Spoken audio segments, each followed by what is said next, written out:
إن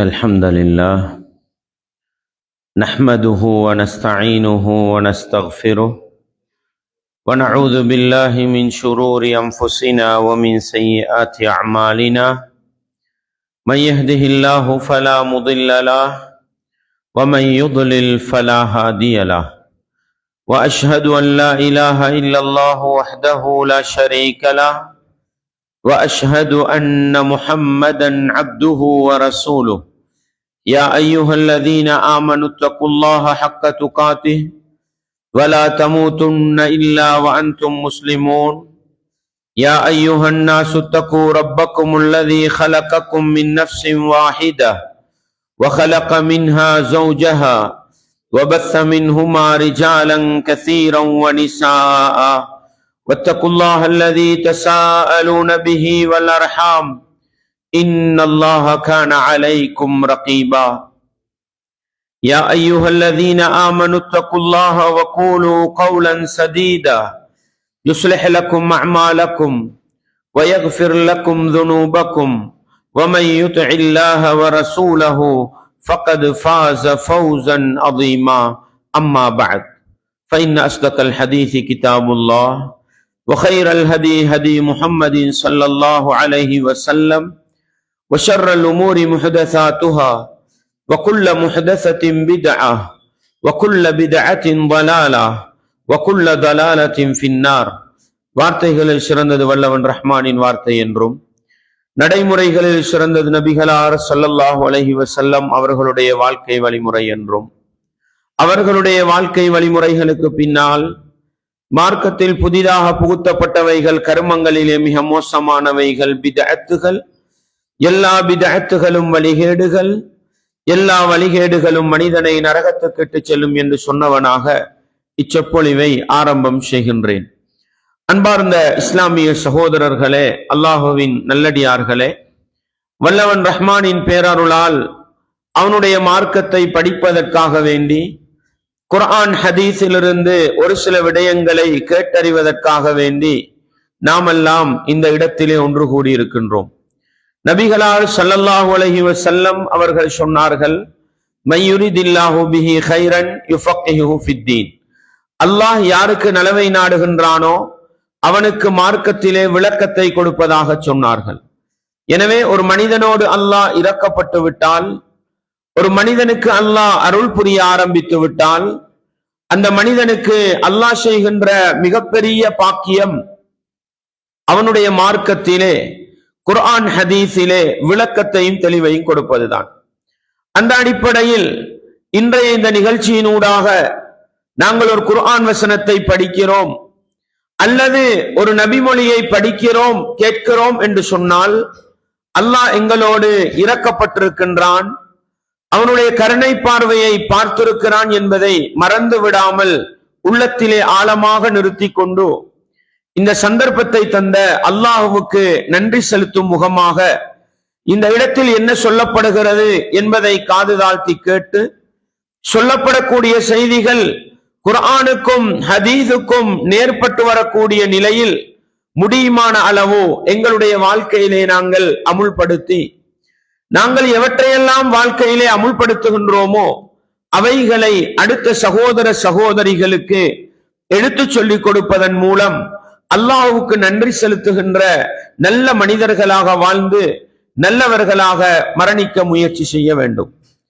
அன்பார்ந்த இஸ்லாமிய சகோதரர்களே, இஸ்லாமிய மார்க்கத்தை பொறுத்தவரையில் ஒரு மனிதனுக்கு நம்பிக்கை சார்ந்த அம்சங்களை சொல்லித் தருகின்றது. இபாதத்துக்கள், வணக்க வழிபாடுகள் பற்றிய விடயங்களை சொல்லித் தருகின்றது. ஒரு மனிதனுடைய குடும்ப வாழ்க்கை, திருமண வாழ்க்கை, பிள்ளை குட்டிகளை வளர்ப்பது எப்படி, கணவன் மனைவியுடைய உரிமைகள் கடமைகள் என்ன என்பது பற்றிய குடும்ப வாழ்க்கையை பற்றிய செய்திகள் முஆஷராத் என்று சொல்லுவோம்.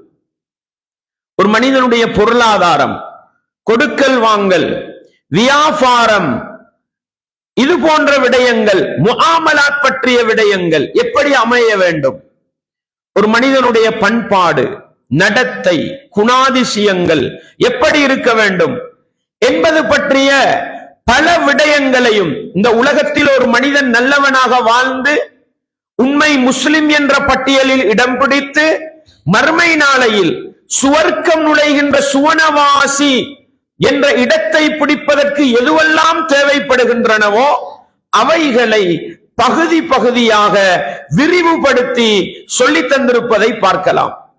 ஒரு முஸ்லிம், ஒரு முஃமின் இவைகளை எல்லாம் தேட வேண்டியது அல்லாஹ்வுடைய வேதம் அல் குர்ஆனில் இருந்தும் நபிகளாருடைய வாழ்க்கை வழிமுறை அஸ்-சுன்னாவில் இருந்தும் தான். இப்படி நம்பிக்கை சார்ந்த அம்சங்கள், அகீதாவுடைய அம்சங்கள் என்று சொல்லுவோம். இபாதத்துக்கள், வணக்க வழிபாடுகள், கொடுக்கல் வாங்கல், குடும்ப வாழ்க்கை, பண்பாடு, நல்ல நடத்தை, இது ஒவ்வொன்றையும் ஒவ்வொரு பொதுமகனும் குர்ஆனிலிருந்து ஹதீஸிலிருந்து நேரடியாக படிப்பது என்பது எல்லோராலும் முடிந்த காரியம் அல்ல. ஏன்? அல்லாஹ் மனிதர்களுடைய அறிவை, விளக்கத்தை ஏற்றத்தாழ்வுடன் தான் வைத்திருக்கின்றான். சஹாபாக்களை பொறுத்தவரையில் குர்ஆனிலிருந்து புரிந்து கொண்டார்கள், நபிகளாருடைய வழிகாட்டலை நேரடியாக பார்த்து புரிந்து கொண்டார்கள். தாபிஈன்களை பொறுத்தவரையில் நபித்தோழர்களுடைய கல்வி பாசறையிலே கல்வி கற்றார்கள், நேரடியாக குர்ஆனுடைய போதனையை படித்தார்கள், நபிகளாருடைய வழிமுறையை படித்தார்கள். இலகுவாக அவர்கள் சத்திய பாதையை இனம் கண்டு கொண்டார்கள். அதற்கு பின்னால் இஸ்லாம் வளர வளர, தலைமுறை மாற மாற அவர்களுக்கு குர்ஆன் சுன்னாவை புரிந்து கொள்ளுகின்ற வேகமும் பக்குவமும் குறைந்து போகின்ற காலகட்டம் இஸ்லாமிய உம்மத்திலே வந்த சஹாபாக்களிடத்திலே கல்வி கற்ற தாபிஈன்கள், தாபிஈன்களில் கல்வி கற்ற தபஉ தாபிஈன்களான அந்த இமாம்கள், அறிஞர்கள் என்ன செய்தார்கள்? இஸ்லாமிய உம்மத்துக்கு இந்த மார்க்கத்தை அந்தந்த காலத்துக்கு ஏற்ப இலகுவான வடிவத்தில் புரிந்து கொள்ள வேண்டும் என்பதற்காக குர்ஆனிலிருந்து நம்பிக்கை சார்ந்த அம்சங்கள், அகீதா என்ற பாடப்பரப்புக்கு கீழால் தொகுத்தார்கள். எப்படி தொழ வேண்டும், எப்படி நோன்பு பிடிக்க வேண்டும், எப்படி ஜகாத்து கொடுக்க வேண்டும், எப்படி ஹஜ் செய்ய வேண்டும் என்கிற இபாதத்துக்கள், வணக்க வழிபாடுகளை அல் இபாதாத் என்ற அந்த பாடப்பரப்புக்கு கீழால் அவர்கள் தனியே வடித்து தந்தார்கள். கொடுக்கல் வாங்கல், பொருளாதாரம், இது போன்ற விடயங்களை பேசுவதற்காக முஆமலாத் என்ற பகுதிக்கு கீழால் அவைகளை தொகுத்து தந்தார்கள். இப்படி அந்த அறிஞர் சமூகம் இஸ்லாமிய உம்மத்துக்கு செய்த மிகப்பெரிய ஒரு சேவை. குர்ஆனையும் சுன்னாவையும் இலகுவாக புரிந்து கொள்வதற்கு குர்ஆனிலிருந்தும் சுன்னாவிலிருந்தும் ஒவ்வொரு பகுதி பகுதியாக அல்லாஹ் சொன்ன விடயங்களை மக்களுக்கு இலகுவாக சென்றடைவதற்கு பாடம் பாடமாக பகுதி பகுதியாக பிரித்து தொகுத்து வழங்கினார்கள். அதை நீங்கள் இமாம்களான 4 இமாம்கள் என்று உலகம் அறியப்பட்ட இமாம்கள், இமாம் அபூ ஹனீஃபா, இமாம் மாலிக், இமாம் ஷாஃபிஈ, இமாம் அஹ்மத் இப்னு ஹம்பல் ரஹிமஹுமுல்லாஹு ஜமீஅன், அவர்களுடைய புத்தகங்களை எடுத்து பார்க்கின்ற பொழுது சட்டக்கலையை, தொழுகை, இபாதத், முஆமலாத், கொடுக்கல் வாங்கல், முஆஷராத், குடும்ப வாழ்க்கை, இது போன்ற தலைப்புகளினூடாக, ஃபிக்ஹ் என்ற பாடப்பகுதியினூடாக, சட்டக்கலை என்ற தொகுப்பினூடாக எங்களுக்கு குர்ஆன் சுன்னாவிலிருந்து தொகுத்து தந்தார்கள்.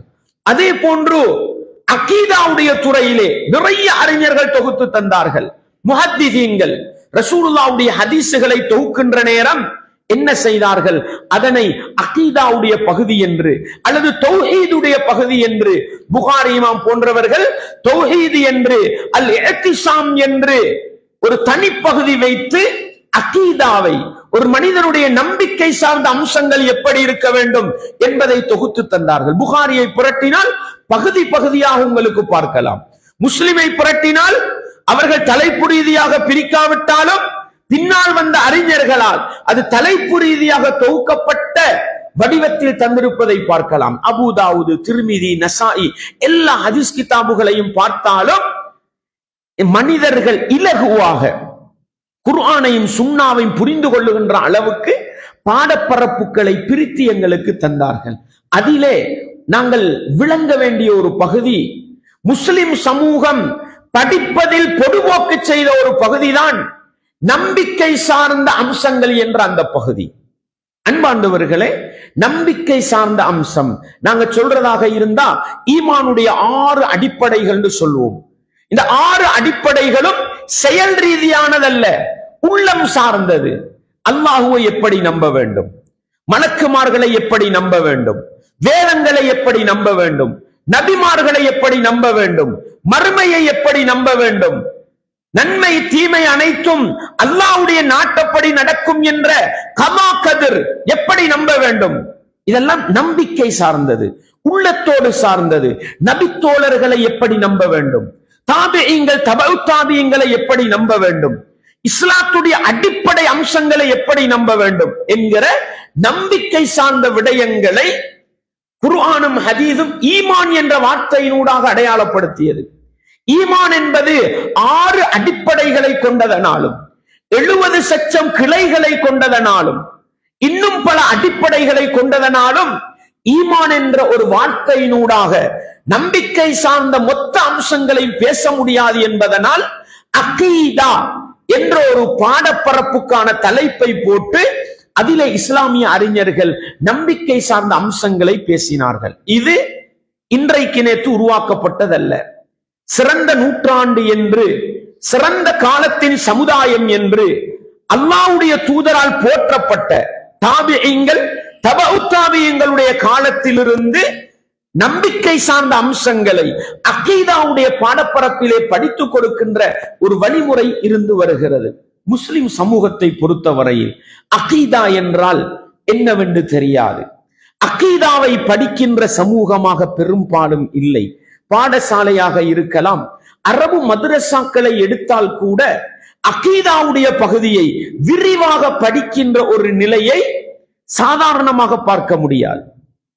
குர்ஆன் சுன்னா போதிக்கப்படுகின்ற மதரசாக்களில் ஓரளவு விரிவாக தெளிவாக படித்து கொடுக்கப்பட்டாலும் இலங்கையில் இருக்கின்ற பரவலான மதரசாக்களில் அகீதாவுடைய பகுதி சரியான முறையில் விரிவாக படித்து கொடுக்கப்படுவதில்லை. ஆனால் இஸ்லாமிய உம்மத்திலே வந்த தலை சிறந்த இமாம்கள் அகீதாவுடைய பகுதியிலே ஆழமான புத்தகங்களை எழுதியிருக்கிறார்கள், விரிவான புத்தகங்களை எழுதியிருக்கிறார்கள். இமாம் அபு ஹனீஃபா இமாம், எங்களுக்கு தெரிந்தது அவர் ஒரு ஃபிக்ஹ் இமாம் என்பதுதான். ஆனால் அவர்களுடைய ஃபிக்ஹுல் அக்பர், ஃபிக்ஹுல் அஸ்கர் என்ற கிதாபுகள் எல்லாம் அகீதாவை போதிக்கின்ற புத்தகங்களாக இருந்திருக்கிறது. இமாம் ஷாஃபிஈ ரஹிமஹுல்லாஹ் அவர்களுடைய ஃபிக்ஹ் மட்டும்தான் எங்களுக்கு தெரியும். அவர்கள் அகீதாவை விரிவாக பேசி இருக்கிறார்கள். அந்த பகுதி இஸ்லாமிய உம்மத்துக்கு கொடுக்கப்படவில்லை. இமாம் அஹ்மத் இப்னு ஹம்பல் இமாம் அவர் ஒரு ஃபிக்ஹ் சார்ந்த இமாமாக எங்களுக்கு அறியப்படுத்தப்பட்டிருக்கிறார்கள். ஆனால் அவர்களுடைய அகீதா தொகுப்புகளையும் அகீதா பற்றிய நம்பிக்கை சார்ந்த எழுத்துக்களை பார்க்கின்ற பொழுது வழிகேடுகளுக்கு எதிராக, அசத்தியங்களுக்கு எதிராக கடுமையாக போராடி பல தடவை சிறைச்சாலை போயிருக்கிறார்கள். இப்படி நம்பிக்கை சார்ந்த அம்சங்களுக்கு என்று அறிஞர்கள் மிகப்பெரிய ஒரு கவனம் செலுத்தி இருக்கிறார்கள். ஆனால் இஸ்லாமிய உம்மத் பிற்பட்ட காலப்பகுதியிலே அகீதாவை படிப்பதிலிருந்து, அகீதாவை விளங்குவதிலிருந்து மிக தூர விலகி சென்றதனால இஸ்லாமிய உம்மத்துல மிகப்பெரிய வழிகேடுகள் வளர ஆரம்பித்தன. ஷிர்கான காரியங்கள் வேறு உண்ட ஆரம்பித்தன. பித்அத்து தான் சுன்னத்து என்று சொல்லுகின்ற அளவுக்கு பித்அத்துக்கள் தலைவிரித்து ஆட ஆரம்பித்தன.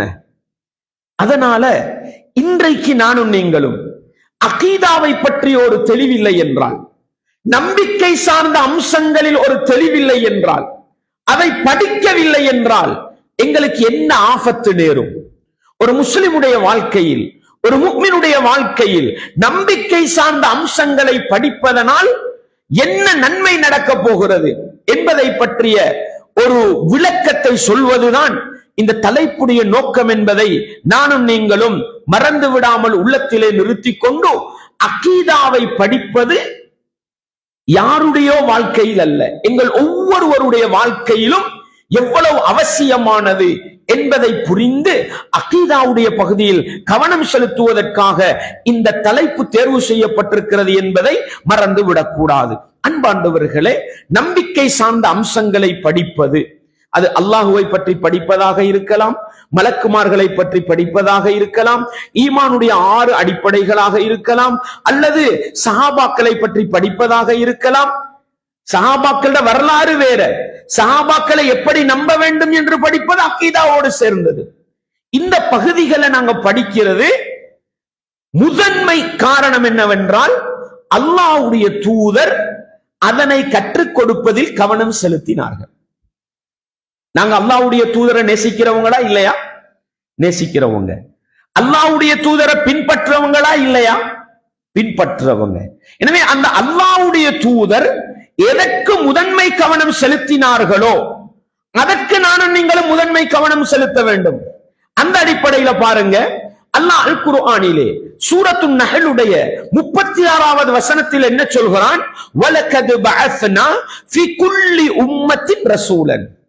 நாங்கள் ஒவ்வொரு சமுதாயத்துக்கும் ஒரு தூதரை அனுப்பினோம். எதற்காக? அன்இபுதுல்லாஹ வஜ்தனிபுத் தாகூத். நீங்கள் அல்லாஹ்வை